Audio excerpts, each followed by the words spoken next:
Hello and welcome back to What I Wished I'd Known About Self-Publishing Before I Got Started. I am Karlie with Dragon Key Press, and today I'm going to kind of walk you through how to set up a book on Kindle Direct Publishing or KDP. If you already have an Amazon account, you can actually link that to your KDP account. It's actually recommended you have one for business separately that you link this to, because when you buy author copies of your book, it will actually put it in your Amazon cart, and then you check out through there, but at the discounted rate, and it actually helps you to keep it all in one place if you do it as a business account as opposed to a regular Amazon account. But if you kind of mess up or you didn't know that beforehand, it's okay, don't stress it. You can actually go ahead and print the receipts for your tax purposes later. Okay. I'm going to show you one that I've already previously set up so that you can kind of see how it goes, what it kind of looks like. Let it open. This one I put as a Kindle ebook, so it's going to be slightly different than what a paperback would be. And once you have these details in, and you've saved it with your ISBN number, please note there are some details you cannot change because they are specifically signed to that ISBN number, and it links them to the Boker ISBN number. Okay, for this, it gives you the option to choose your language, and it has a lot of different languages you can choose from, so just find the one that's fitting for your particular one. My book title is Tarragon. I'm doing this one as a series of 3 altogether, like Lord of the Rings. But if it were the individual books, I'd have like a subtitle. Technically, it's part of a series, but this is the series all in one. So I'm not needing to add any of the series details, but if it were like this series part 1 or whatever, like Lord of the Rings, Fellowship of the Rings, The Two Towers, etc., then you would need to add details in there. I'm not worried about my edition number. This is technically the first edition, but I'm not going to worry about that because I don't have to. Here we need to put the author information, and as you can see, I've got that already put in. I also added myself as an illustrator. There are different things you can add in there as well. Editor, forward, introduction, narrator, photographer, preface, translator. And then you're going to put your blurb or description of your book in this section right here. As you scroll down, it's going to ask if you own the copyright and hold the necessary publishing rights for your book. So if you don't know what those are, make sure that you kind of read this so you know. That basically means you created all the content, or that you had transferred over to you the copyright to any content you are using, or you have permission to use copyrighted materials. If you are doing something that's currently in the public domain where the copyright has expired, you have to make sure they know it's public domain work. Next thing you're going to do is add up to 7 different keywords that will help people find your book on Amazon. So for this one, it's dragons, magic, journey, fantasy, coming of age, those kinds of things. But you can choose whatever fits your particular type of book or whatever. Here you get to set up your categories. They only let you set up 2 at this process, but you do have potentially the option of asking for them to give you more on their little catalog thing by actually emailing them. But for me, technically, it fits under juvenile fiction because it's not adult fiction on this one, because young adults, for some odd reason, end up in juvenile fiction in their categorizing. I don't know why. It just seems to be what they do. But you can look and see the different categories and subcategories, etc. But you can only pick up 2 right now. And then you can actually choose what ages they go up to. I'm going to go ahead and probably just add that in because why not? Pretty sure a 3rd grade reading level can handle it. Save and continue. You can see when it was originally released. I had it as a pre-order when I did it. Next page is our Kindle ebook content, or if it were paperback or hardcover, it would be the whatever format content page. This is where you actually will put in different things like your ISBN number. Here it has digital rights management, which is more on the ebook end, where you can enable the DRM or digital rights management, and it basically helps people from stealing your work and distributing it on those pirated sites. So I usually say do enable it so they can't just pirate and make money off of it without me. You can actually now upload in different formats here: EPUB, the DocX, which is Microsoft Word, a KPF, which is through their Kindle Creator program, but they won't support Mobi, just so you know. You can use the same one as your actual physical copy manuscript formatting, so I used mine there. You upload it here. Since this one is ebook, it didn't actually ask me for an ISBN, but when it is a physical copy, it will ask you for your ISBN. And if you are using one that you purchased, you need to make sure that it is the one you have assigned to that specific book and format. And then it will have a field for you to actually put in your imprint name, and it will cross-check that with Boker to make sure it's legit. And if it's not, it will let you know, and you will have to fix it by either using a legit number or using their free ISBN, which means they're the imprint of record, and then everybody knows you're self-published. Which can be problematic because, as we said, not everybody likes self-published authors because not everybody sees them as legit. Down here, we have the whole upload your manuscript. I already uploaded mine. It's usually pretty quick. I mean, bigger ones are going to take a little longer to upload. Same with your cover. With the ebook cover, you actually only need the actual front, but when you're doing the physical copies, you have to have one with the front, the back, and a spine. And I'll go over that kind of thing in a different video. Once those are successfully uploaded, it's all happy, blah, blah, blah, etc. You can actually launch the previewer, and it will save any details you've got. It may take a minute to actually load the previewer, so you can kind of see what it'll look like on the device that people might be reading. If this were actually for your printed version, it would have a different kind of preview for you to look at. So just keep that in mind, and it'll let you just kind of jump to different details or types of devices that it might look like when reading, that kind of thing. You know, even the different orientations of what it might look like. But when you're done, just click book details and it'll take you back to the content page.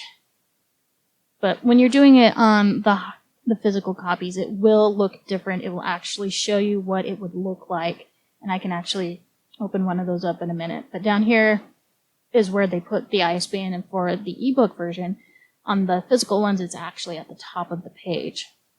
Like I said, you got to have your ISBN and the publisher so that it is actually tied specifically to it. When you're doing the ebook, you don't actually have to put one in here on Kindle because they will assign an ASIN, which is their version of an ebook ISBN, but it basically says, hey, this was published through us, this is what we use for cataloging, blah, blah, blah, blah, blah.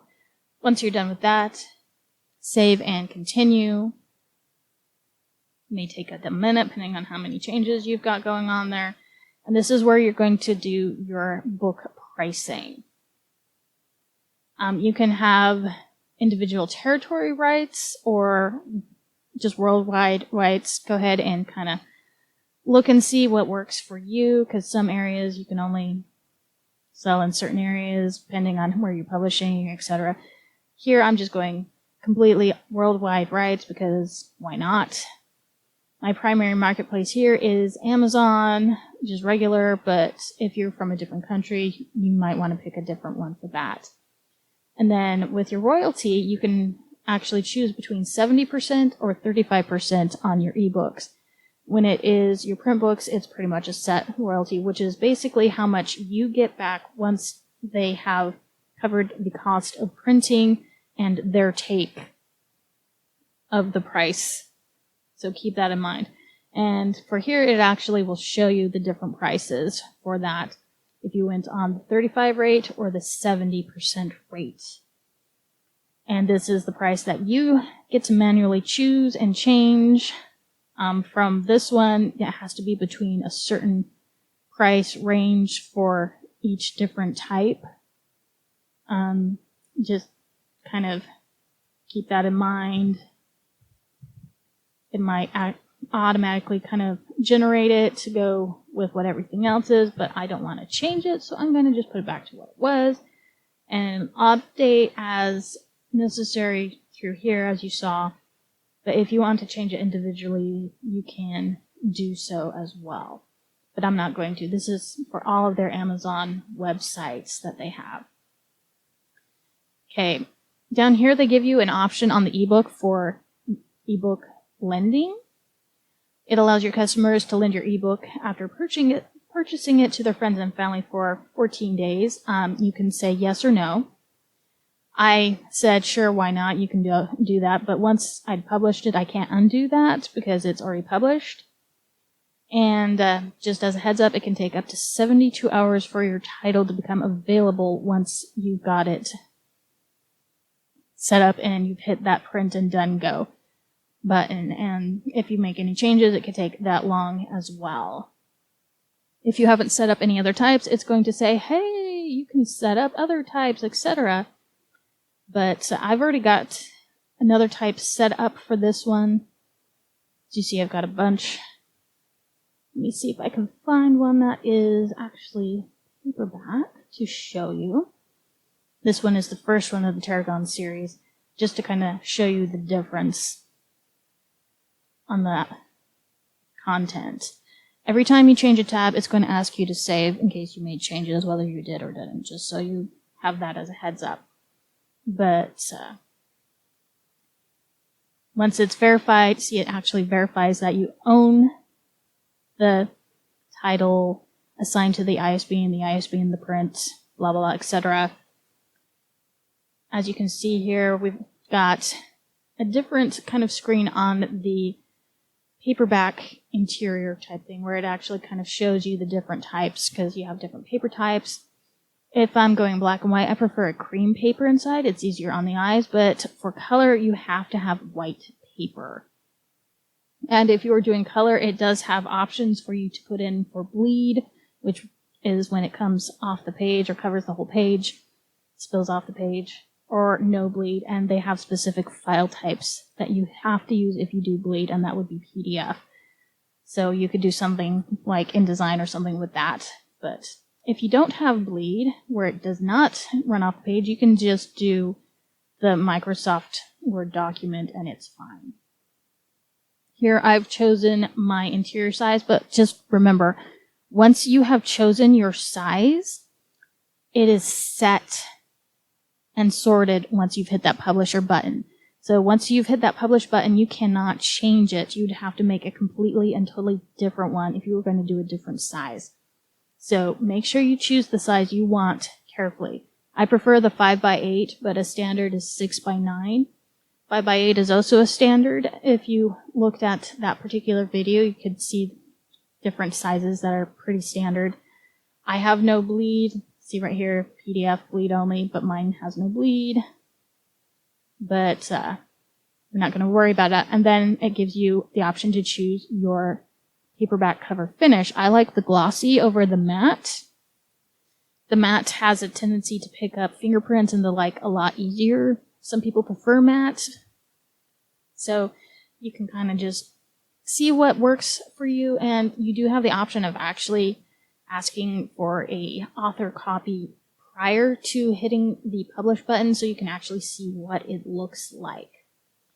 Here you upload your manuscript and your cover, just like in the previous, except in this one, like I said, you've got your front, your back, and the spine. So we'll go over setting up that kind of stuff later.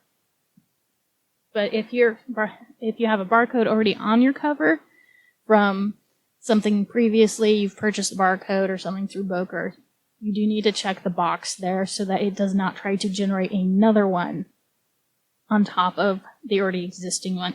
And it will always put it in that area right there near the spine on the right side of the back cover. Okay, here is the real kind of difference. Here it's going to give you an actual cost per book for printing your book. So for this particular book, it will cost me $3.72 per book with the black and white interior on cream paper, no bleed, glossy cover in that particular size, and the page count, which I really should have done an odd page count because that makes it cost more, but that's what happened. But that's how much it's going to cost them to physically create the book. And that goes in when you determine what you're actually going to charge for your book. But I'm going to give you a quick look at the previewer because it is different from the ebook previewer. And it might take a little bit because it's a little slow sometimes. As you can already see, there is a difference. It calls this quality check. If there's anything that it finds that is going to be an issue, it will tell you in the quality check section. It'll show the cover first with those red lines that are your safety lines. So anything inside that is safe. Anything outside of that might end up folded wrong or cut or anything like that. And then they have the edge line.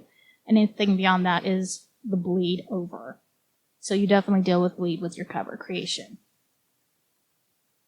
And then you can actually start looking in your paperback, what it's going to look like.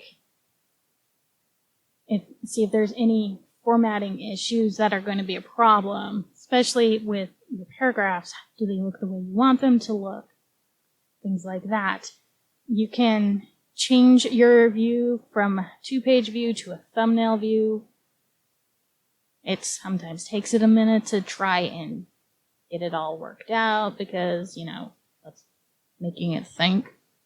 But it will give you a smaller view so you can just kind of scroll through visually and see if there's anything there. And if there is an error on the page, formatting-wise, it should pop up on each individual page. Mine won't have any because I already went through and do that. And once you've gone through, visually checked it, make sure it looks good, that there aren't any things over in the quality check you need to worry about.